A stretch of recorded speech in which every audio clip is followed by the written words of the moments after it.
Hello, this is Richie from the Metal Cell podcast. I have my co-host Howard. How are you, man? How are you doing?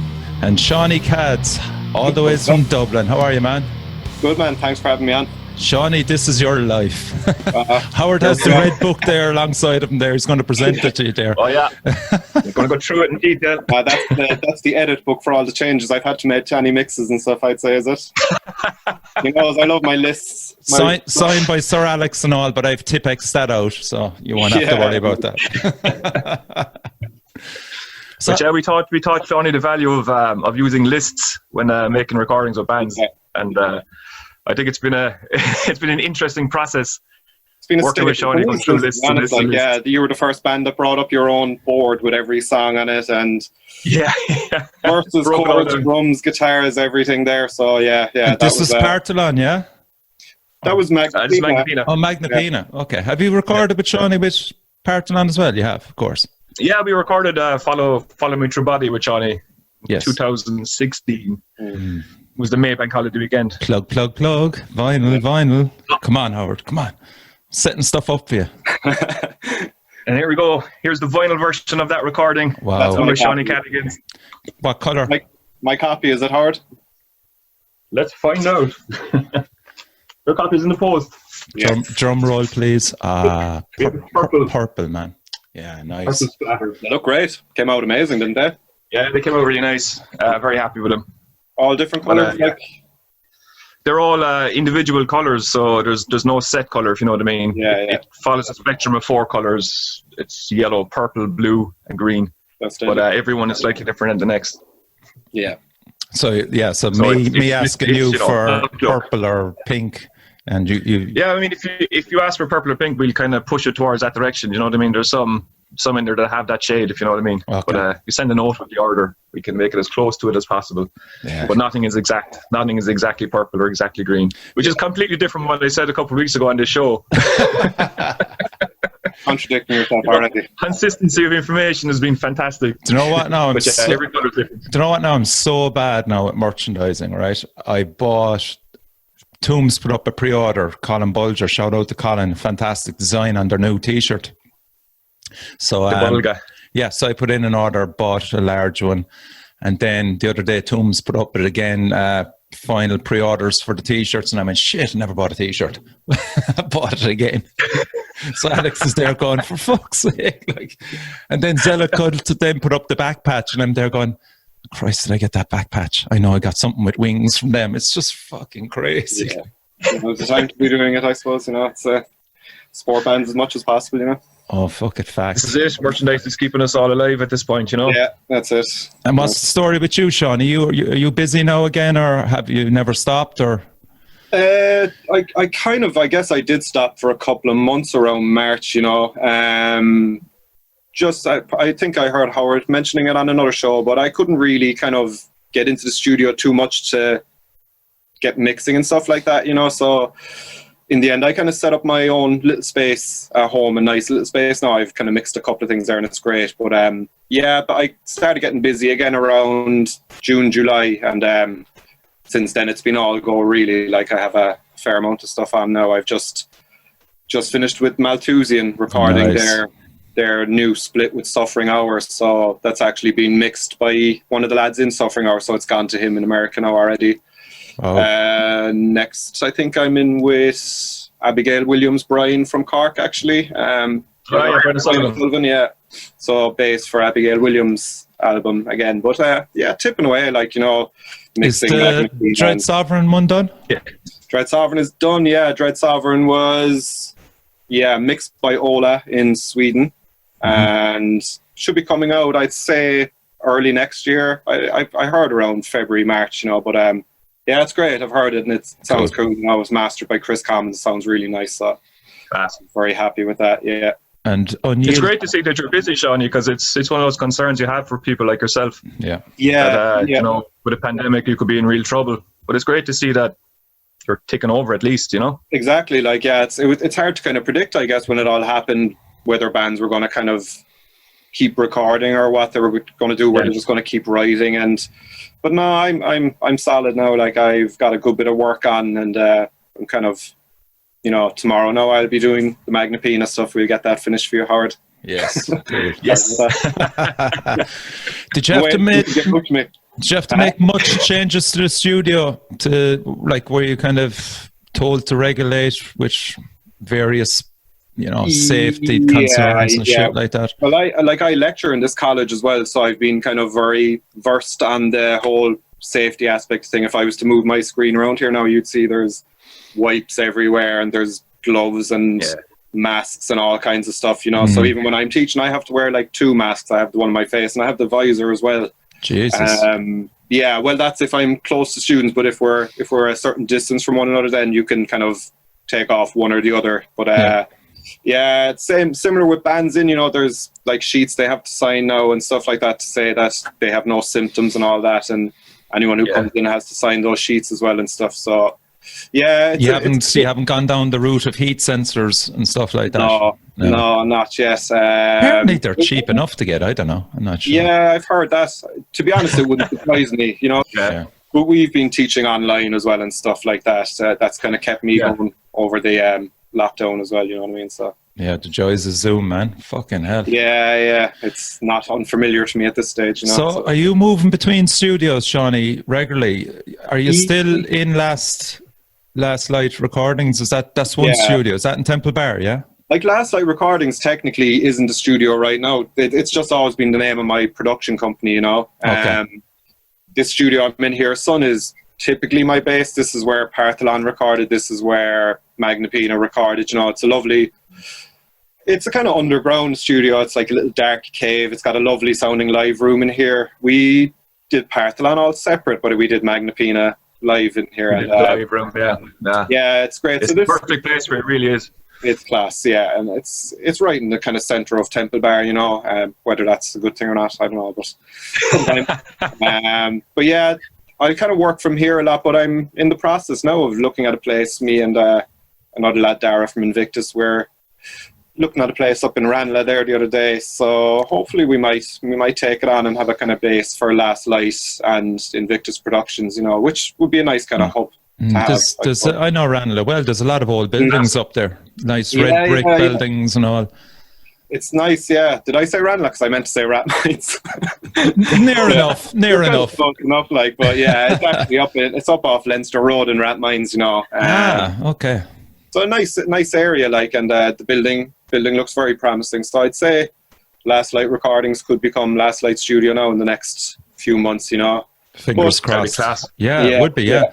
Well, I still do a bit of drums down here and stuff like that, and in my own place. At first I'll do guitars, bass, vocals, and yeah, it'd be a nice little spot. Like, you've worked with a load of Invictus bands in the past, Sean. Yeah, I've worked with Cosgra now and Malthusian. There's another one or two that I just can't think of at the moment. But yeah, like I've known all the lads a good while now, and I'm kind of very into what they do. Like, I've always been into the label and the bands that they put out and stuff. So it's really nice to be working with them, you know. Yeah. And of course, Dara's another Cork man, up Cork. And did he move to Dublin before you, or did you move roughly at the same time? I'd say he's here a good few years longer than me. I'd say he's here. Dara could be between 15 and 20 years here now, you know. I'm not too sure, but yeah, just a bit longer than me. But yeah, we're chatting away, and he lived in Mitchelstown where my mother grew up and stuff, so we both have a tie with Mitchelstown and stuff, you know what I mean? So yeah, it's nice. It's North Cork. North Cork. That's it, yeah. So, like, going up to Dublin, how long were you considering that move, Shauny? Jesus, it was basically a bit off the cuff, like, you know. I just kind of followed a girl up here, really.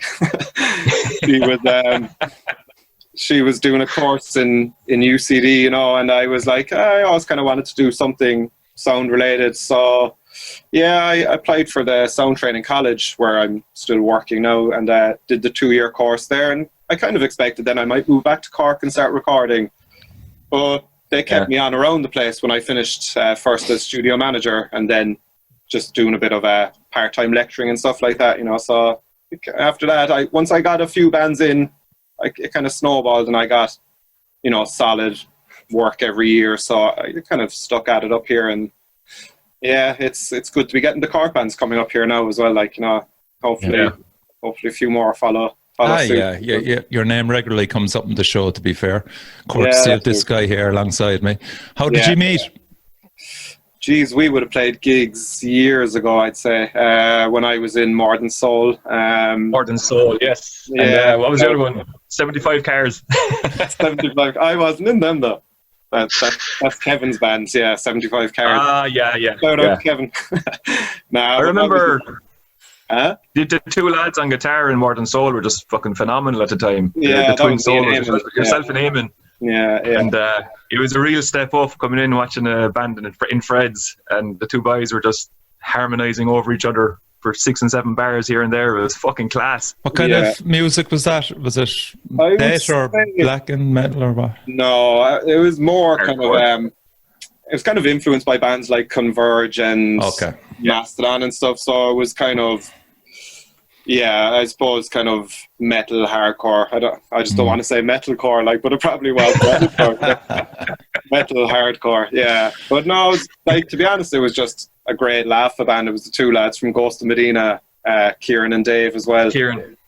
Kevin on vocals, and then myself and Eamon playing guitar. And yeah, we played a lot with Five Will Die and stuff like that. So we would have played a hell of a lot of gigs. There was a core group of about 20-25 people at the time, and was constantly laughing over with gigs and just even seeing each other out in the pub, you know. Yeah, that was actually a really good time for music in Cork back then. It was just before the downturn in the economy, and so sport, you know. So there were still people coming to gigs, and there was still a bit of a buzz. Gigs were always absolutely packed. Like, it was always buzzing, but the rot hadn't kicked in at that point. No. It was all exciting and fun and enthusiastic. I think most bands just said fuck this after 2009 and that's the point, you know.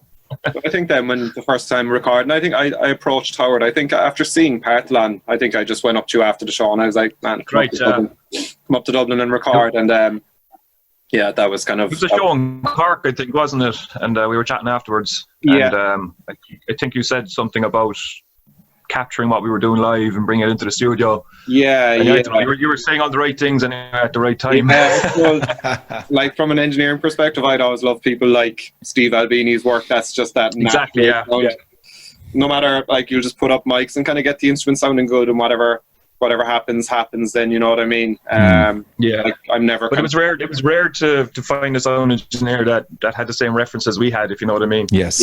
Some of these obscure bands that you talk about, a lot of engineers would not know what the fuck you're talking about, but Shauny knew straight away what we were talking about, what we were trying to achieve, and where we were trying to push it. Like, what options can you remember? Can you remember her back in the top back then? What options were you looking at before Shauny approached? The looking at was Kieran Culhan. Kieran, of course, yeah. So we were in talks with him alright for a bit to figure it out, but we were slow to get moving. And I think when Shauny came up to us after the show and said, "Look, if you're thinking of recording, come with me," like. And that's at that point you're like, let's just fucking record what we have. Well, we weren't sure if we were going to record at that point or not anyway, but it was the push we needed, and to do it right as well, and to spend the weekend up in Dublin, doing it correctly. And of course, we threw a fucking Magna Pina gig in the middle of it all. Like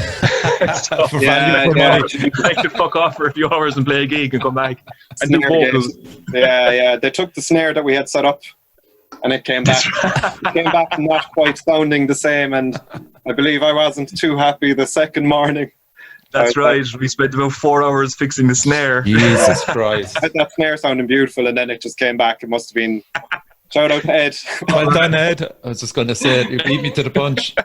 It's all part of it, sure, isn't it? But it's still great. Like, I still listen to that album and, like, really happy with how it came out. I think it's... brilliant, Really and it was recorded for vinyl, you know, so it's great to see it out in vinyl at this point. And, you know... I presume, Shauny, you recorded... Did you try and record the lads live, Partholon, or what? Can you remember back? No, we didn't. Actually, I don't think that was ever even really... I think, like, more so around 2018, I started doing more of the live stuff, you know. I actually think the very first band I ever did live it was probably in early 2017, was Onkelo from Cork. You know, Fitzy and the lads. So... Yeah, I hadn't done much live down here. I always felt that room was a bit small and I wasn't sure how to approach it, but yeah, I've done a few things. The Magnapina, like, worked out perfectly. The separation between all the instruments is amazing. We've got nice boots in there. We have 2 amp boots and we have a vocal boot and a drum boot, so it's quite easy to work with, Just wasn't. I don't think we had ever discussed that with Partholon really, but it was a case of just capturing the song that we had, in a way that would make sense. And at that time, I suppose we wouldn't have been tight enough to do it live in the studio. Yeah, it was more about exploring the ideas. The songs weren't finished. We actually recorded 5 songs. We didn't use one. Okay. We did a bit of writing in the studio as well as we went. We threw some piano down on the bits and pieces. We even recorded 5 songs. Yeah, it's such a long time ago as well. It's like 4.5 years now at this point. Yeah. Well, it was released in 2016, so it's probably recorded. 2016 October, I think it was. I think we recorded through the May Bank Holiday weekend, and then you go through the process of mixing, and Shauny mixed it as well, which was great, and then sent off to Mags over in Sweden to master it. And we were ready to go in October. It was really smooth, actually, looking back at it. Yeah. There was never any issues with that, really. I think So we got from point A to B very quickly. Sometimes we got through but I always remember the Partholon session just being really smooth to actually record and to mix. Like, there was never any issue with it. Yeah. Have you seen him live much, Sean? Partholon? Yep. Is it I'd always call it Partholon, but it's probably Partholon, isn't it? Man, Partholon. It's like saying Barcelona with a lisp. Yeah. I haven't actually. I saw them the time I asked them about recording, and possibly once more since at Siege of Limerick, I'd say maybe. Siege of Limerick, I think. Destroyer were playing, I think, as well. Yeah. Or were you playing with? Who was the band you were playing with that time? Unyielding Love, maybe. I'd say it was Unyielding Love. Yeah. Which I was just in today, finishing off as well. So that thankfully that's another one. Going off for mastering next week as well. So it's another thing to tick off. But yeah, I think that gig was the Unyielding Love one. Yeah. We played upstairs, which was great. That was an amazing gig, actually. It was so messy, as it always is. Like, and just why I asked that is, as an engineer and a producer, Shauny, would you ever get a chance much to see bands live before they actually come in to record with you? To be honest, I'll always try and do it. Like, I think it's nearly an important thing, because like that's exactly what I want to capture with them. Yeah. I mean, there's a few I haven't seen, like bands like Dread Sovereign. I didn't really get a chance to see them before they come in, because like Hooley lives in Belgium and they don't give around here that much, but again, I kind of knew what vibe they were going for with that band and stuff. Obviously it's hard with your own bands to kind of know how you sound, like stuff like Grief Eater. I'd seen Unyielding Love like loads before I actually joined the band, so I kind of knew what I was trying to achieve with that as well, but I think it's hugely important that you see a band. And for me, like, I think the one kind of good thing about my stuff is everything sounds radically different. I don't, whether it's even in the same genre of music, they usually sound totally different in some way or another. And like, that's not on purpose either, but it's if you've seen the band live, you just have an idea of, I should be using these amps, I should be tuning the kit this way. You'll make your choices kind of based on that. Like, so yeah, for me, it's massively important. I had seen the Magnapina as well somewhere, I think. I think possibly Dublin. Yeah. The 5 or 6 times you're up there. I think we sent you a text or something to come see us. One of them anyway. Yeah, and possibly. Yeah. So yeah. But yeah, the Magnapina recording with Shauny really was bang in, set up the live room, set up the mics and go. And we'd planned for 3 days, but I think we got 8 of the 11 songs done on the first day and 3 on the following morning. Yeah. So we finished way ahead of what we expected. I think we did 3 takes per song or something. Shauny, was there something like that? Yeah. Then had to listen and pick the best ones. It's massive. Like, the setup for a live session for me is massive. It takes ages to actually get set up, get everything sounding right, get the lads' headphones, make sure they're all happy with what they're hearing. But once you're going, like, you pretty much press record and I can sit back and just kind of chill out and enjoy the music, really. Like, you know what I mean? The odd thing might go wrong somewhere here or there, like, and, you might get a noise from a mic, or a mic might fall over or whatever. But yeah, that's what I love about live. It's initially it's a lot of work, and then you get to sit back. And, but let me put it this way to you, Shauny. A band like the Magnapina play a shitload of gigs. I'd say they're an easy enough band to manage in the studio because they have their sounds.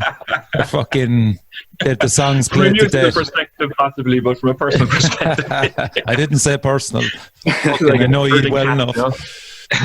yeah. But a band like the Magnapina a rare case that they're just really fucking on point?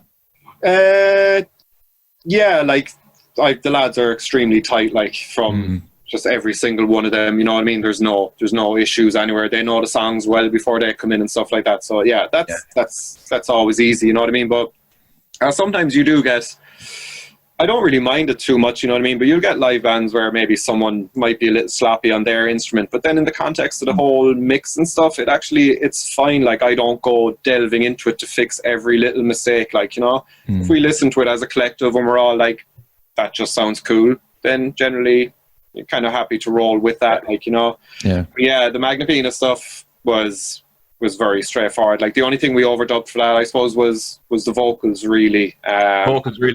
Maybe a couple of little guitar parts, but yeah. There was once or twice we dropped in the bar kind of thing after, you know, above the live track. But we'd done weeks of work for that. We were practicing 3 times a week for about 4 months before we went near the studio. Yeah. We were really trying to get in shape coming up to it. And so when we did go in, we were, you know, muscle memory was through the roof. Yeah. There was no issues at all. It was just a case of just going in and doing it. And again, the lads kind of bring their own amps and stuff like that. So yeah, we had everyone set up and everything. You know, you're not messing around with tones too long. The lads know their tones. When you listen to them, you might tweak something a tiny bit, but that's it. Then you're kind of done. Like with other bands, they might come in and start using my amps, so we go through pedals and we go through amps and we find the right tones and stuff like that. You know, so it was tough coming into the studio actually because we had our tones sorted out, and when you walk into Shauny's studio, you're just taken up with all these amps and you're looking at them going, fuck it.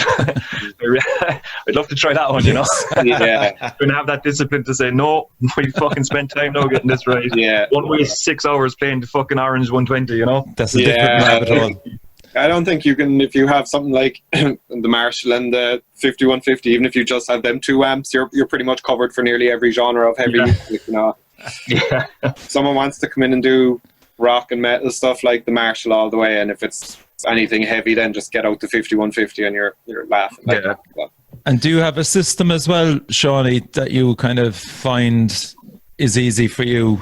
We'll say, do you start with a particular instrument every time, or what way do you kind of approach it for bands? Yeah, like if people are recording separately, it'll be always drums first, you know. Okay. I don't think I've ever done a session, I think once in my life actually, where the drummer didn't make it on the first day, so the band played to a click track, and it was the weirdest thing ever. Like we actually got bass and guitar done to a click track, and the drummer came in the next day, and luckily he was fairly on point, so it was all right, you know. Yeah, drums first, then I'm easy after that. Like, you know, bass kind of 90% of the time you'll go to bass next, and then you'll do the 2 main rhythm guitars. Okay. After that, then anything like overdubs and guitar overdubs, vocals and stuff, you know. So yeah, it can be, if it's a case where it's one day recording, it can be tiring for a vocalist, because they mightn't start, they'll be there all day, but then they mightn't do their vocals till 8, 9, 10 that night, you know. So in them situations, a lot of times I'll just knock it on the head and be like, man, just come back next week and we'll do the vocals fresh in the morning, because it's such an important part. You don't want to, like, you want to make sure their performance is really good, like, so that's... Yeah, and any given day, a vocalist could be not feeling it, or just not hitting what they're supposed to be hitting. I don't know, you really have to get into a state of mind for it. And that can be hard in a studio situation, because it is a long day of waiting around and overthinking things and over-figuring it out rather than just performing, you know? Yeah. Do you feel you've ever had to bring out your inner psychiatrist as well with bands? Yeah, big time. No doubt. No fucking doubt. I think it's an important part of it. I think chemistry. Being able to read people and how they're feeling and stuff. And, you know, like, I'll never be like, I'm just not the type of engineer who'd be like, that was fucking shit, you know what I mean? I just, like, I'll just say take a break for 5 minutes, or we'll just chat about what's going wrong. But like, generally, I think I'm fairly relaxed to work with anyway. Like, it can be tough, you know, for a singer who's just not performing well, or a drummer or something like that. You know, you can tell it's kind of upsetting them. Like, so the last thing you want to be doing then is adding to that, really. But I have my odd prickish moments, but generally I'm okay, I think, you know. I don't think we experienced any of it in the time we were there. It was just a pleasure. Both times. Uber professional. With John. Uber professional. Calm as a breeze, just, you know, just handles every situation the way it should be handled. And what about... Like, what about bands then that have worked with different producers and then they come into you, Shauny, as well? Have you had situations where they're fucking comparing like for like? I'll probably do that more than they will, to be honest. It doesn't bother me at all, you know. I'm quite comfortable with that, you know. There's bands that I really kind of wanted to work with and I've worked with now where I've listened to their previous stuff and I'm like, that stuff is amazing.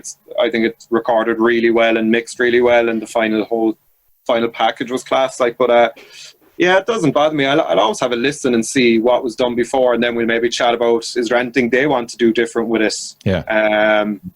Yeah. Again, everyone has their own little arsenal of mics and amps and certain way they tune drums and stuff. So I'm sure my stuff is going to end up different to anyone who they've been with beforehand, anyway. But no, I've never actually had a band going, oh, the drums we recorded with this guy sound better than your drums, because, yeah, that's just, I just tell them to fuck off.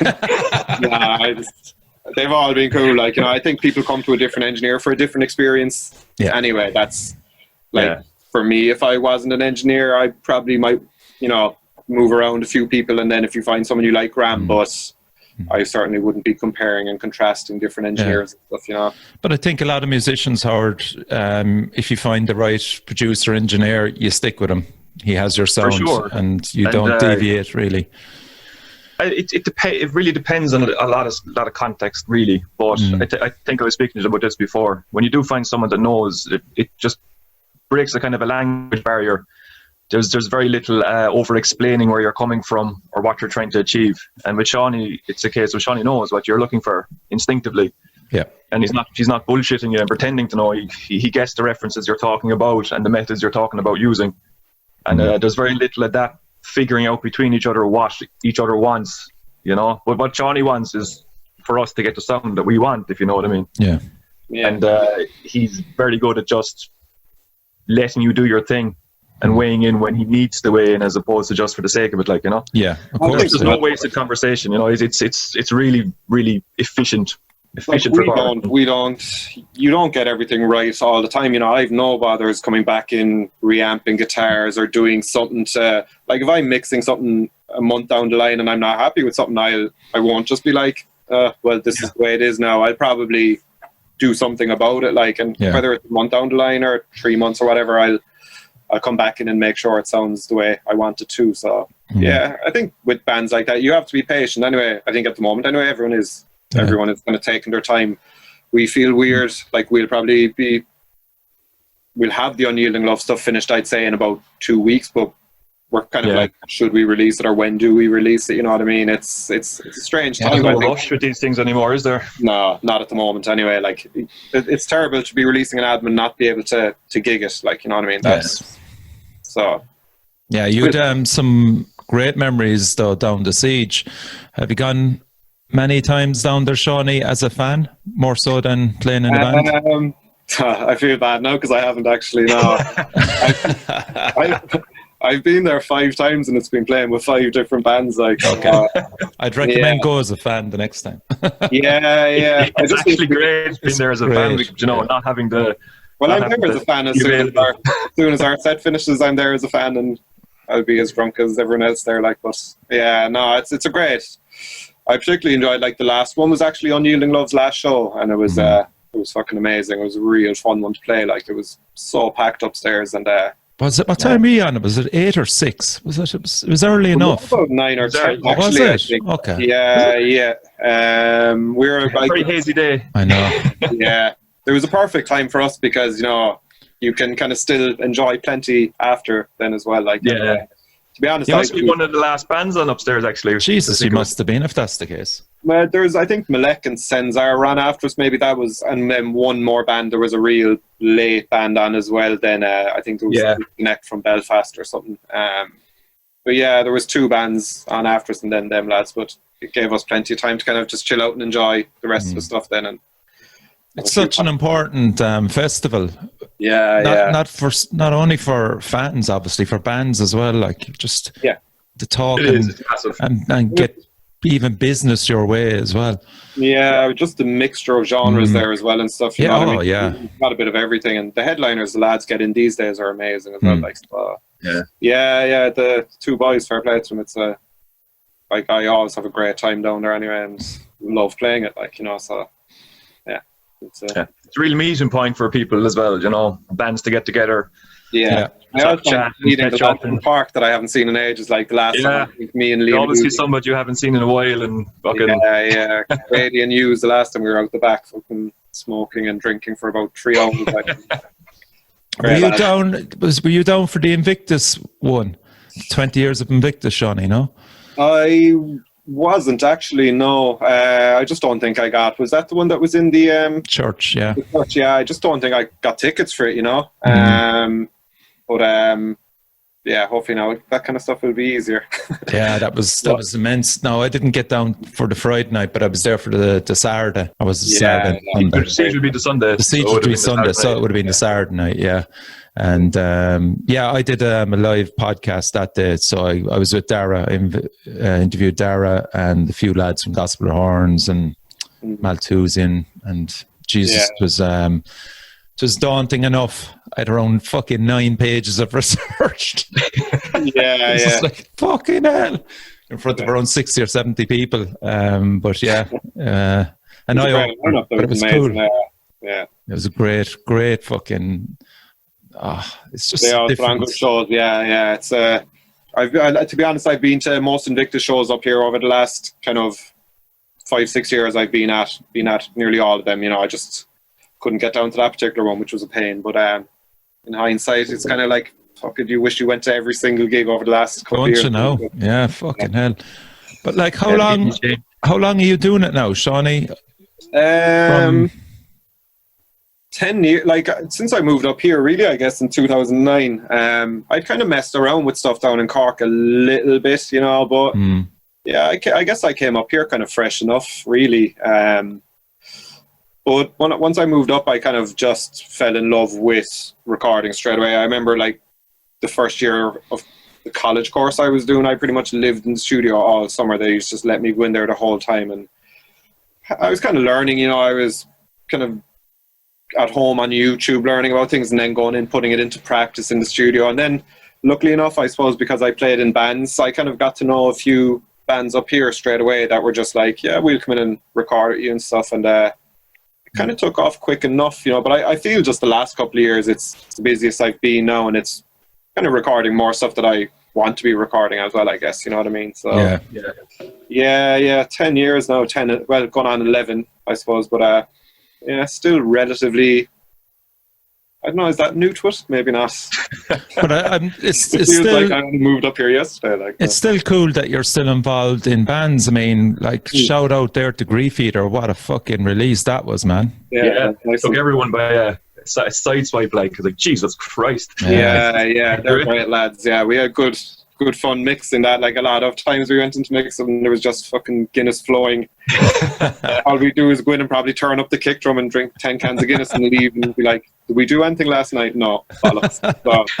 So I think we kind of recorded it in that way as well. The Grief Eater thing was just like, I think we went in recording drums at like 10 at night or something, and, you know, again, there was 5 or 6 mics on the kit and it wasn't anything over exuberant, you know, and just kind of, it is what it is job really as well, like, you know, but I like it. Yeah, it came out. Again, it's kind of weird for me listening to stuff that I'm involved as a band member, and I've also engineered, but when Mate in Grief Eater kind of we both mix that together, like, you know what I mean? So yeah. No, it's cool. It should be coming out in vinyl now, I think, in the next couple of weeks through Destroy. So is that through Destroy? Very good. Yeah, Destroy are putting that out. So we got the test presses of it, and it all seems great. You know, the artwork and stuff looks really cool. So yeah. Who did the artwork for you again? Remember? I'm totally on the spot here now because I can't remember his name. Mate got onto him, so I think it's on. It says it on the Bandcamp page who it is, but it's a kind of funny name. I think he could be a Russian lad or something. I'm not sure. Yeah, I don't do any research either coming on these things.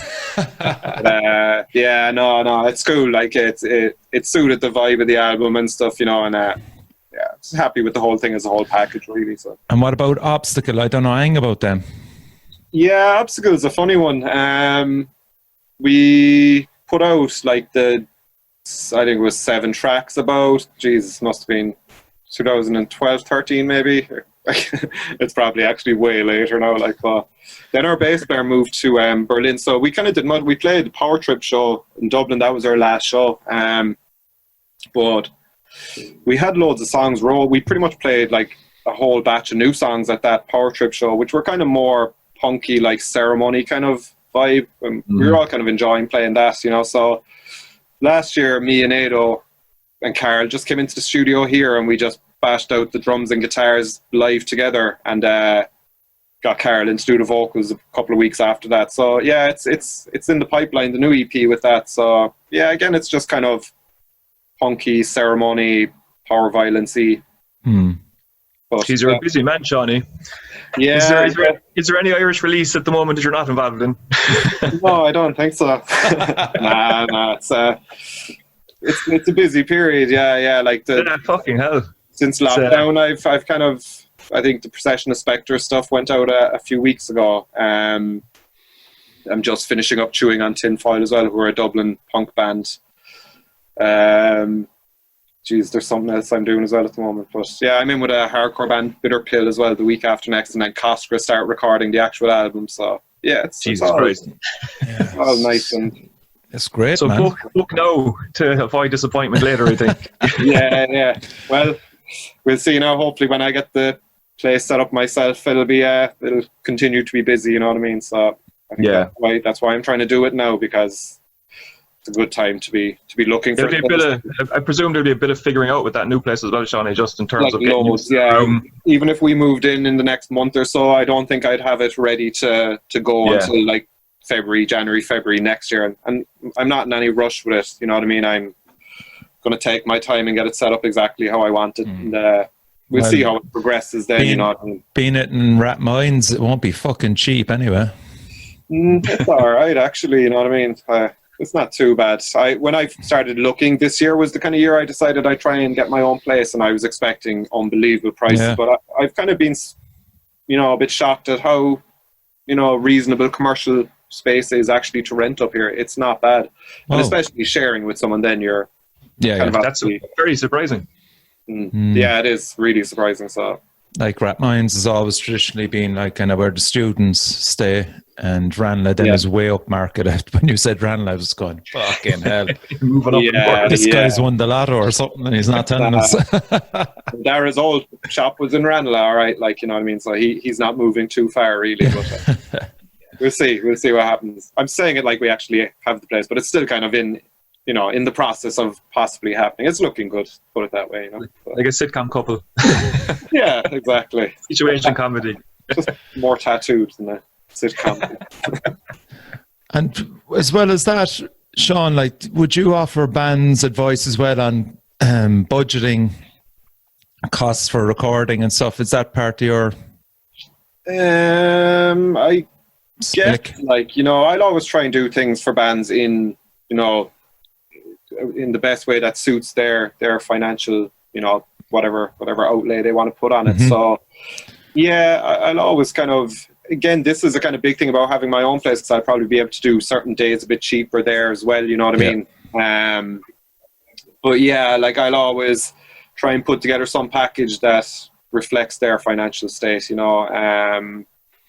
sometimes bands think they need 4 or 5 days, when actually, when you kind of break it down on what they want to do, I'd never just say, let's go in and do it for 5 days, and knowing that I could probably get it done in 2, you know what I mean? I'll always be kind of straight up with them about that. But we're always trying to, especially now, I think, you know what I mean, it's kind of tough for musicians at the moment and stuff. I know there's kind of certain grants coming out and all that I should really be advertising on my page for bands to try and, get involved with. But yeah, my social media side of things hasn't always been the greatest. So we'll see.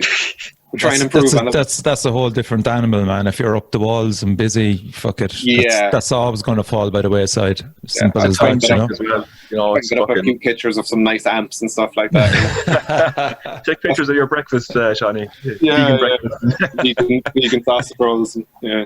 Breakfast of champions. Everyone wants to see that. I always ask this, and sometimes different answers come out. Like, so what's the best advice you were given? In an engineering sense? Yeah, we'll take that. Oh, Jesus. Oh, really? I guess, like, in terms of, like, the engineering side of things, there was a lad I used to help out in sessions a lot in the early days, and he was always he was so good with me and so good with clients that I took a lot from him. Like, I think just through him, just not treating clients always just treating them with respect, really. You kind of get more out of it, people enjoy working with you if you're pretty chilled out about things. He always said if there was a problem with the desk and stuff, he was like, don't freak out in front of clients and stuff like that. Now, that's not really my kind of nature anyway, but, it was good to hear that from someone else, like, oh, it was just like, things go wrong all the time. There's times here I'm trying to gain in an amp and I haven't even turned on the amp inside in the room, and 5 minutes later I'm like, oh fuck, I forgot to turn on the amp, like, you know what I mean? So yeah, but basically his advice was just always remain calm with clients and don't freak out if something goes wrong. And I think in an engineering sense that's stood me well, So I guess that would be it. And shovel loads of empathy as well. Yeah, sometimes. Shovel loads of coffee. And one Not other an easy job. Good question here. What's the most trouble you've got into? In a studio sense again? No. Oh, Jesus. What is the most trouble you've got into? In my whole life, in anything? Is there a few? There could be a few, but Jesus, I don't know. That's a strange one. No? He's suffering here, Howard. Thanks for giving me the question, Howard. Flashing before his eyes, the different scenarios. Yeah, I'm trying to think, was there any Cork episode that Howard knows about that he's definitely going to bring this up here now? But, well, Howard is my backup, man. So there's going to be one story come out, so you can beat him to the punch now. I let that story come out, but is there a story? I know we were all quiet boys back in Cork. We never got up to no badness. No. We'd have a few pints and get a taxi home at about 11:30. I fired from the brogue about 90 times. I don't really know. There you go then. I don't ever really know why, but every time I went in there, it was a rite of passage to not last the night in the brogue. I think fucking barrage. There was a few interesting scuffles down by the football table and stuff a few nights, but that's generally it. My trouble was mostly in the brogue. Shout out to that bouncer. I'm sure he's watching. He's probably still there, actually. I'm sure he's still fucking working there. Yeah, you probably know exactly what I'm talking about. You know exactly what you're on about, yeah. To get down much, Shauny, no?